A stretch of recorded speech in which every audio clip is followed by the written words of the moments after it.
journal vous est offert par le FPI, Fonds de promotion de l'industrie, votre partenaire privilégié pour la réussite de vos projets.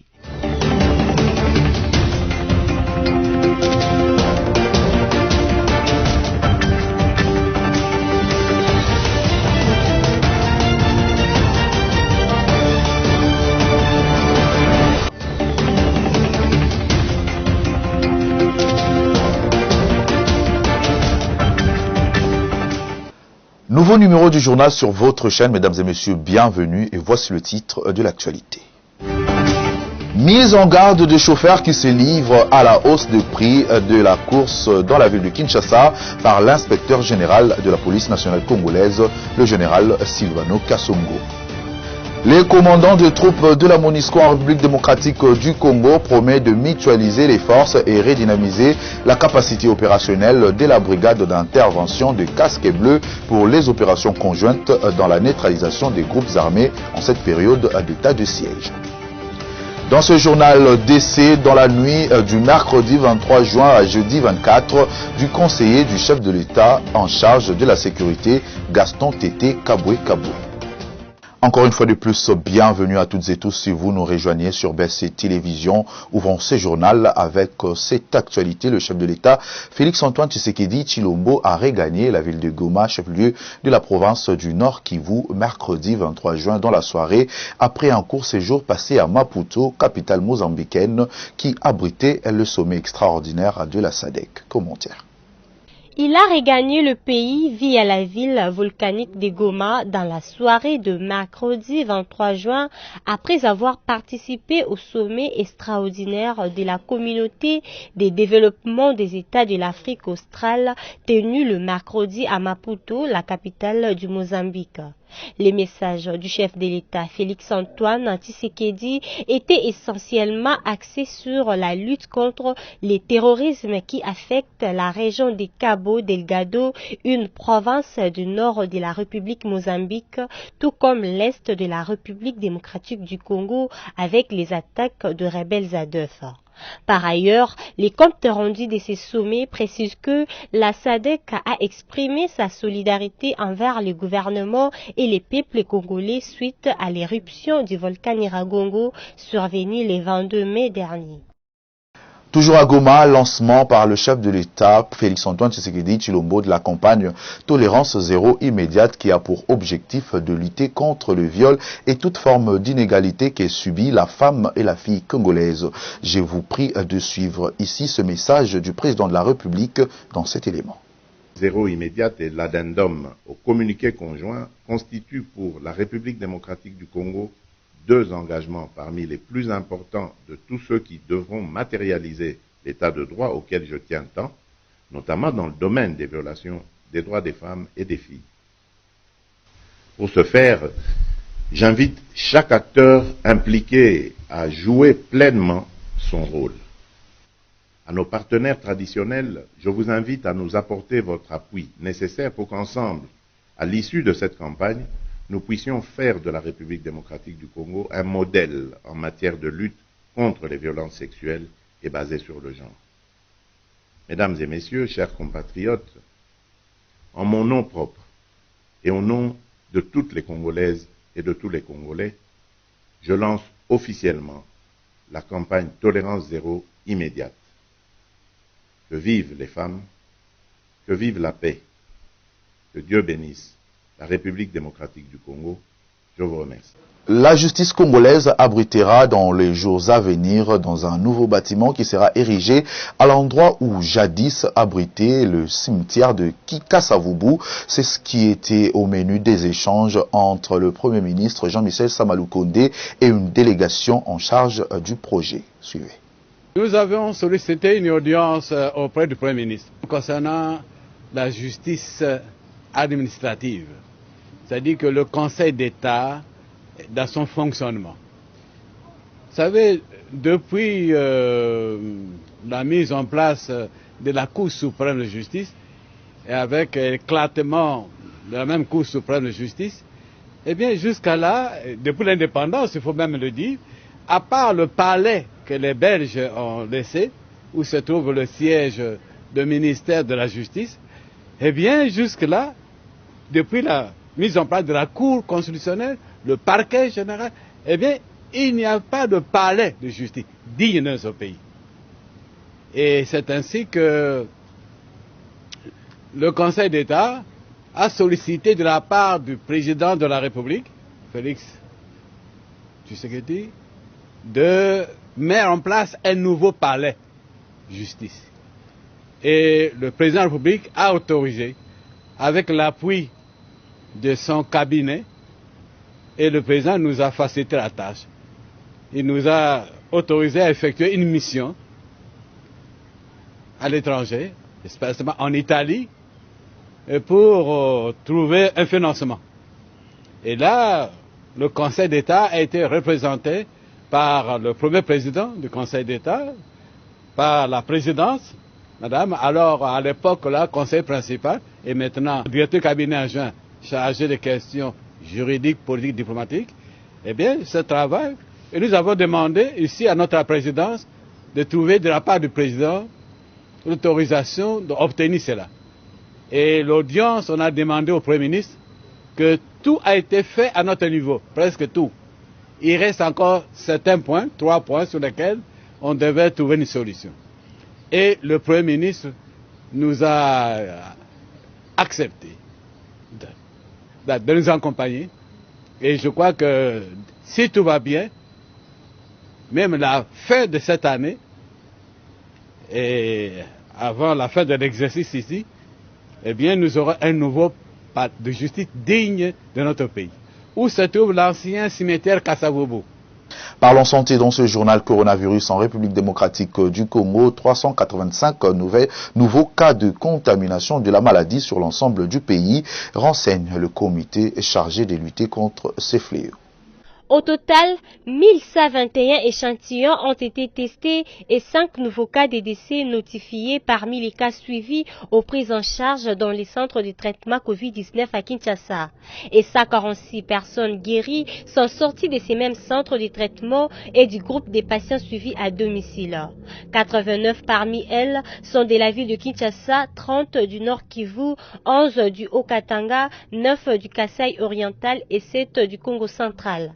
On rappelle que, depuis la déclaration officielle de la pandémie Covid-19 en RDC, le 10 mars 2020, le cumul des cas est de 38 936, dont 38 937 cas confirmés et improbables. Dans l'ensemble, il y a eu 896 décès et 28 115 personnes guéries. Toujours en santé, fin de la grève sèche dans les hôpitaux publics, c'est ce qui est repris dans le protocole d'accord signé entre le banc syndical des professionnels de santé non médecins, les administratifs, le ministère du budget et celui de la santé publique, hygiène et prévention. Suivez ce protocole lu par Joseph Kibangula, rapporteur général de ces structures. Nous, membres des différents syndicats des professionnels de la santé non médecins, et administratifs, représentés ici par nos présidents et secrétaires généraux.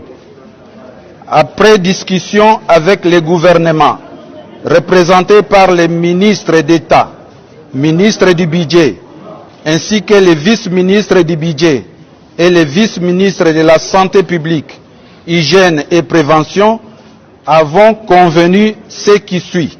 5090 agents seront alignés à partir du trimestre 3 2021.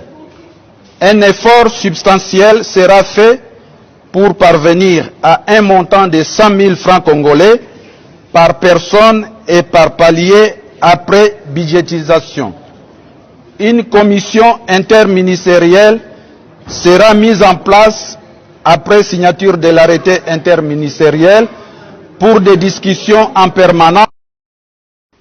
À l'Assemblée provinciale de Kinshasa, suite à la plainte déposée par le président de cette institution contre Magloire Kabemba, les députés provinciaux membres de l'Union sacrée de la nation restent solidaires à leur homologue. Suivez ici les députés provinciaux Rufin Bayaboudila qui fait le point.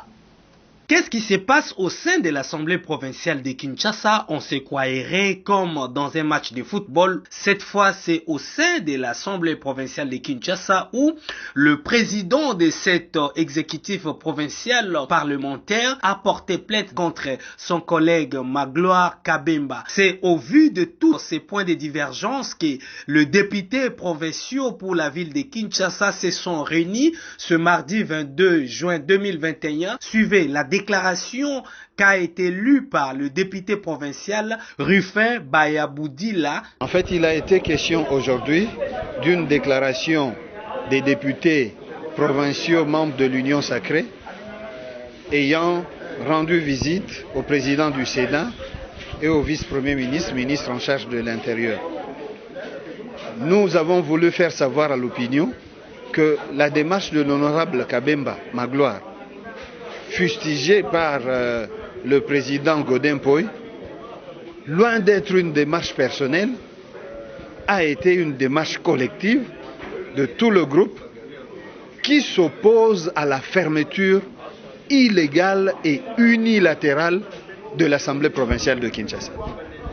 Il s'est de rappeler que les députés provinciaux sont déterminés d'accompagner leurs collègues Magloire Kabemba pour répondre suite à cet appel au niveau des cours d'appel de Kinshasa-Gombe. Dans leur message au terme de l'Assemblée ordinaire intitulé « Appel à la cohésion nationale, soyons unis », les évêques membres de la conférence épiscopale nationale congolaise n'ont pas que vilipender les soucis et défis du pays. Ils ont en outre adressé les recommandations à ceux qu'ils ont pensé détenir le pouvoir de résolution des problèmes diagnostiqués. Commentaire de Sami Bosongo. La 58e Assemblée plénière ordinaire de la CENCO, tenue du 14 au 18 juin 2021, est sanctionnée par le message « Appel à la cohésion nationale, soyons unis », fait encore parler d'elle. Outre le diagnostic des problèmes et l'expression de regrets, les évêques ont adressé des recommandations spécifiques au président de la République, au Parlement, au gouvernement, au peuple congolais dans son ensemble, de même qu'à la communauté internationale. Aux premiers citoyens de la République, les évêques ont prescrit de promouvoir les initiatives favorisant la cohésion nationale, de veiller à la bonne représentativité géographique dans les institutions, notamment en décourageant le tribalisme, de mettre davantage l'armée dans les conditions qui lui permettent de répondre efficacement à sa mission de défendre et de sauvegarder l'unité et l'intégrité du territoire national, ainsi que de poursuivre véritablement la lutte contre la corruption et l'impunité. Ne pas voter des lois qui préconisent la discrimination et qui menacent la cohésion nationale, initier des lois qui détribalisent les institutions, n'est pas abuser des immunités parlementaires pour échapper à la justice, améliorer sensiblement la loi électorale afin de rassurer la population de la crédibilité des élections en 2023, voilà les recommandations des évêques membres de la CENCO au Parlement congolais.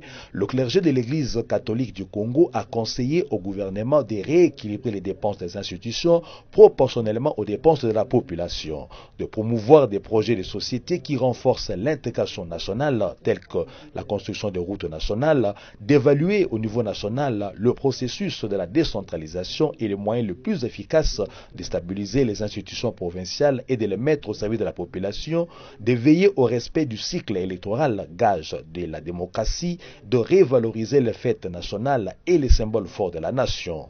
Tout en se reconnaissant membre à part entière du peuple congolais, les évêques l'ont exhorté non seulement à ne pas se laisser entraîner par des discours et des actions séparatistes, car c'est la cohésion qui permet de souder le pays, même dans les épreuves, et à soutenir toute bonne initiative de l'exécutif national, transcendant les tendances politiques individuelles, mais également à lutter dans l'unité contre la pandémie du coronavirus, en respectant les gestes barrières et en se faisant vacciner, afin de protéger les autres et de se protéger et à demeurer vigilant pour la tenue des élections en 2023.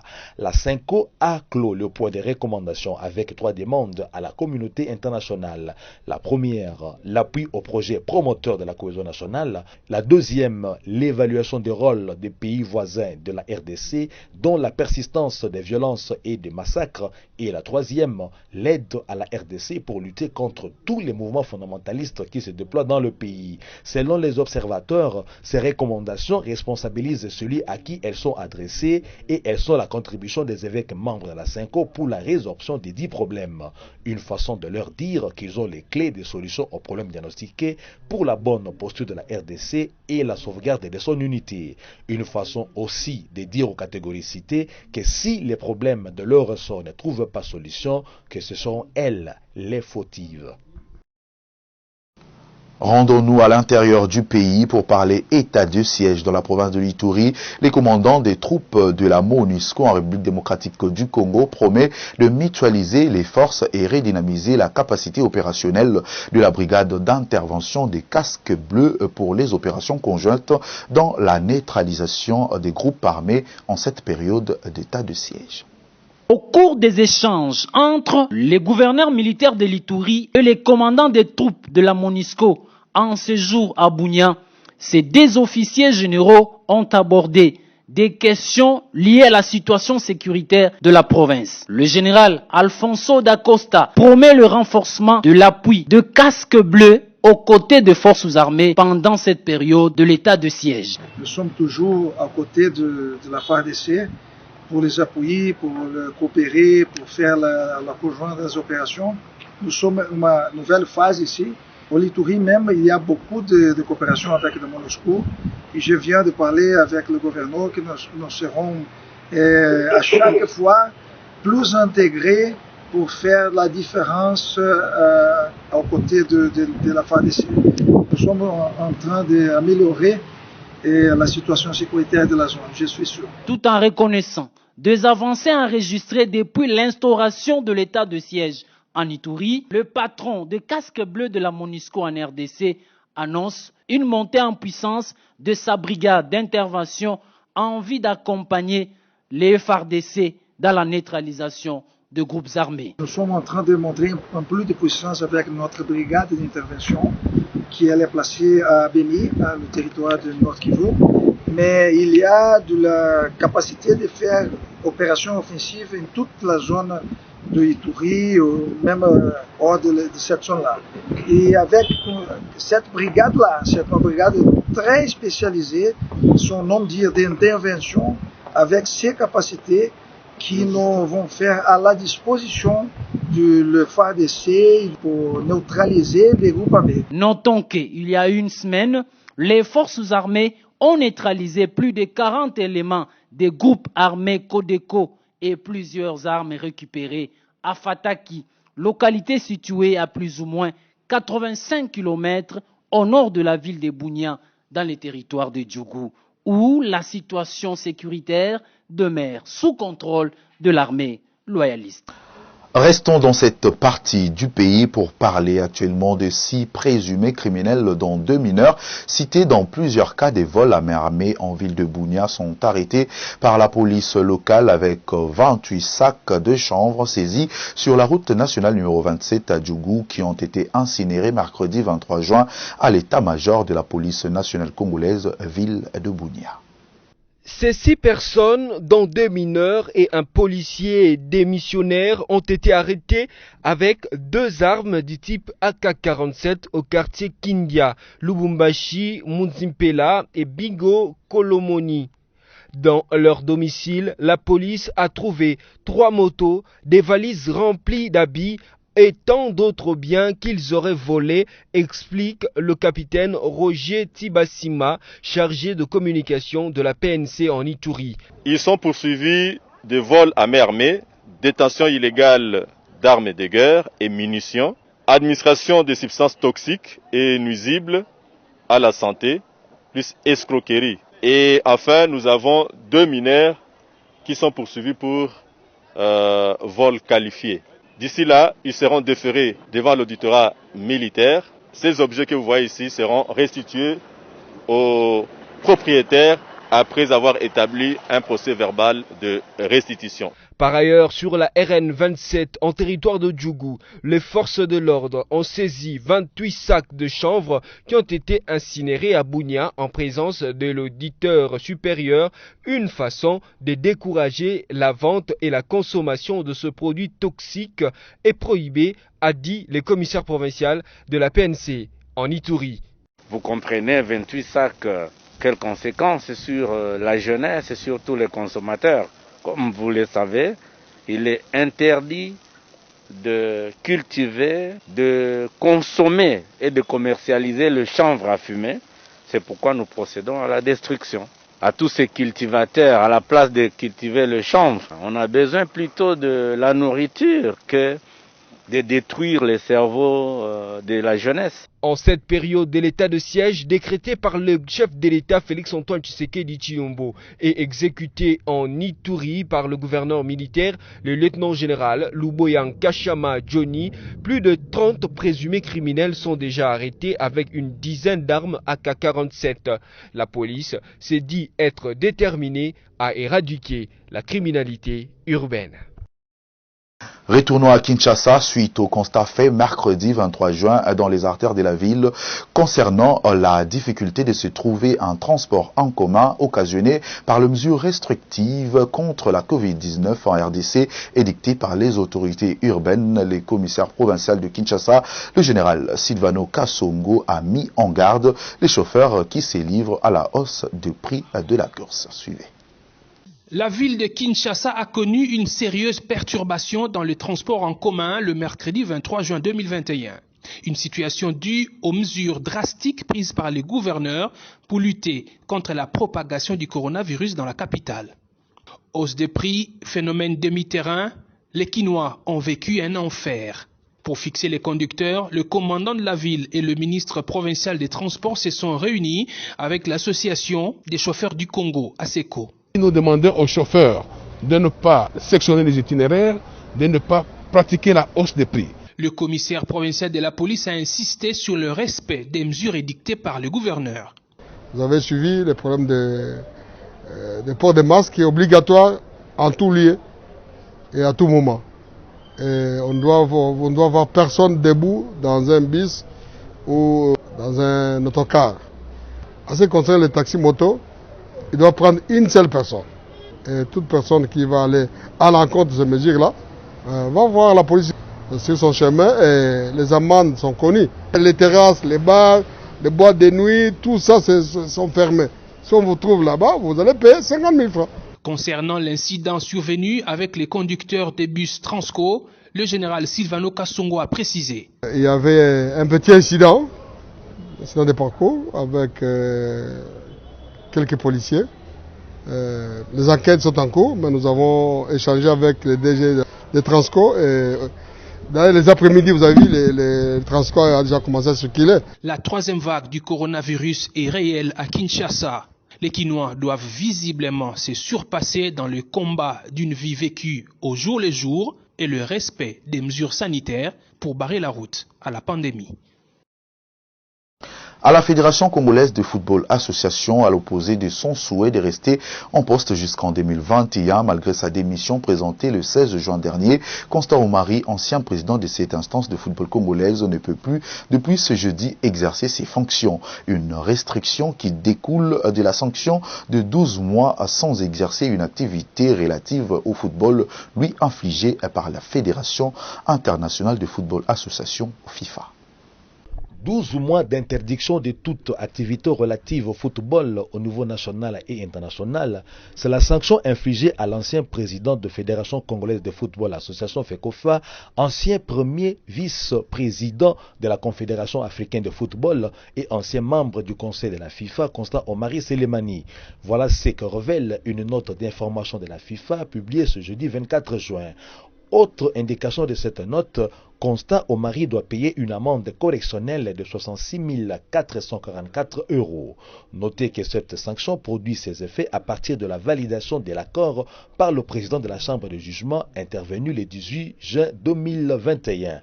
Pour qu'on en soit là, à en croire la FIFA, c'est le 7 janvier 2021 qu'une procédure d'instruction formelle avait été ouverte contre le sanctionné au sujet des avantages reçus de la part de Lagardère Sport pour un total de 64 444 € dans le cadre des négociations connexes à la commercialisation de certains produits de retransmission télévisée attribués à la société LC2 et le recouvrement des impayés que Constat Omari menait avec cette entité. Sous l'égide du sanctionné pour le compte de la CAF, ces négociations avaient abouti à la mise en place des dispositions contractuelles jugées extrêmement préjudiciables pour la Confédération qui avait enregistré des pertes financières considérables.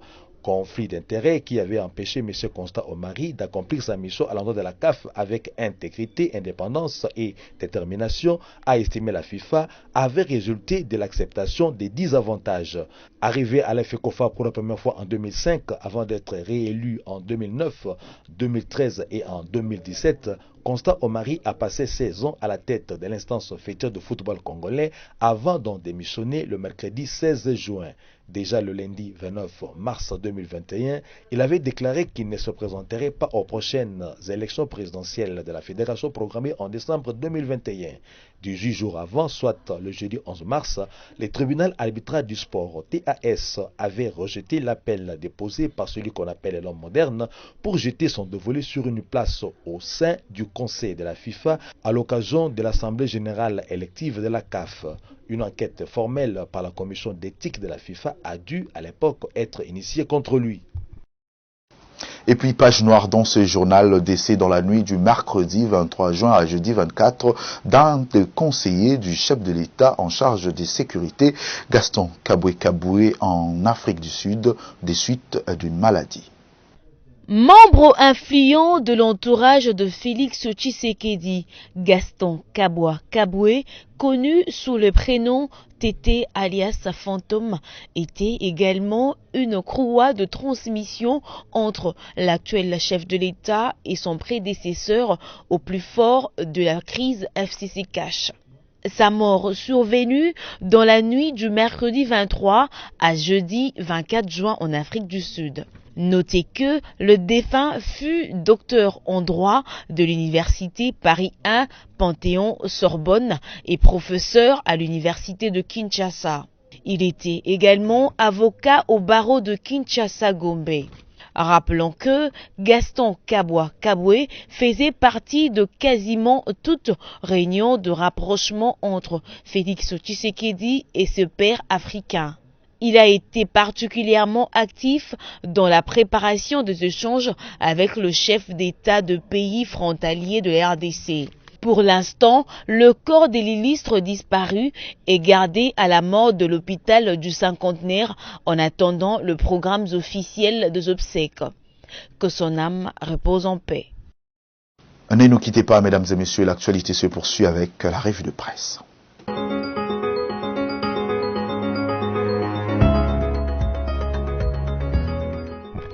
Le survol des médias en ligne ce jeudi 24 juin part du Sankourou où le gouverneur et son vice sont à couteau tiré.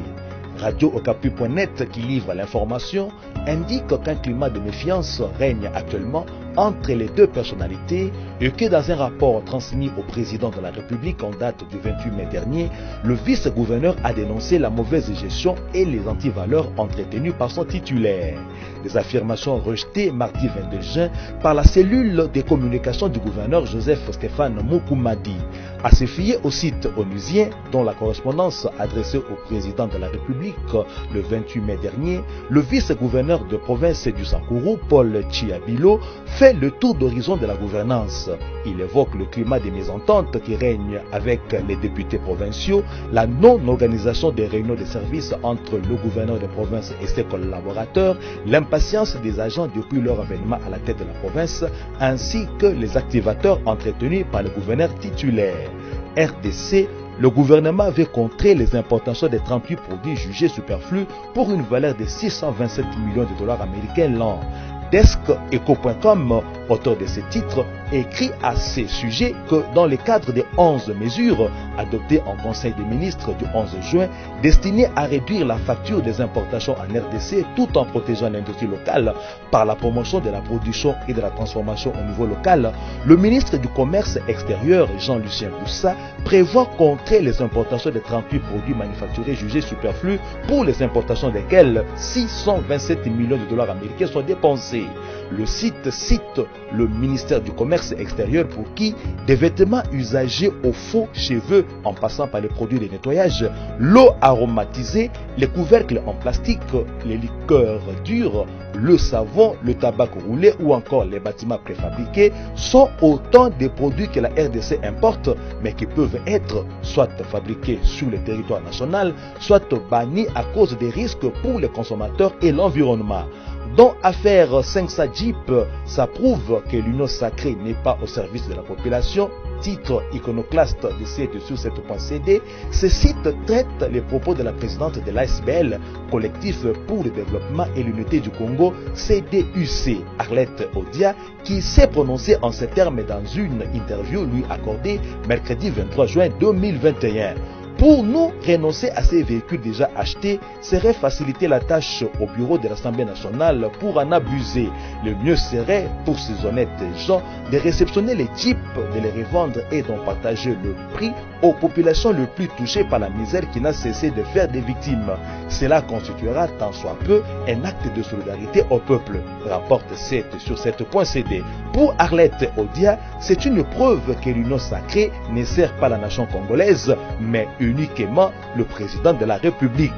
Les députés sacrifient l'ensemble du peuple au profit d'un seul citoyen, à qui ils revendent des services politiques. Cette information de 7 sur 7.cd a mis fin au survol des médias en ligne de ces jours. Merci de votre fidélité à BSC TV.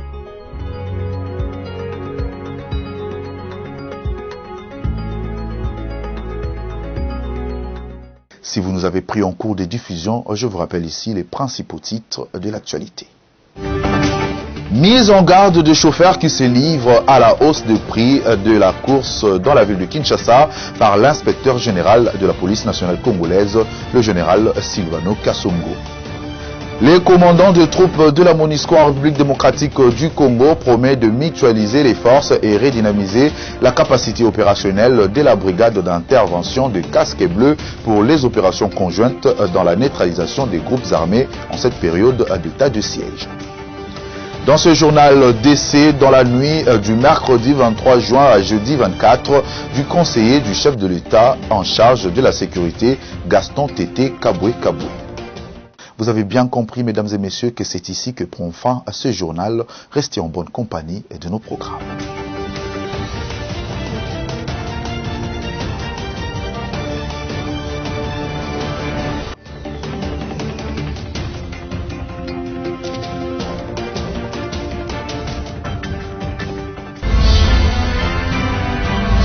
Ce journal vous a été offert par le FPI, Fonds des promotions de l'industrie. Votre partenaire privilégié pour la réussite de vos projets.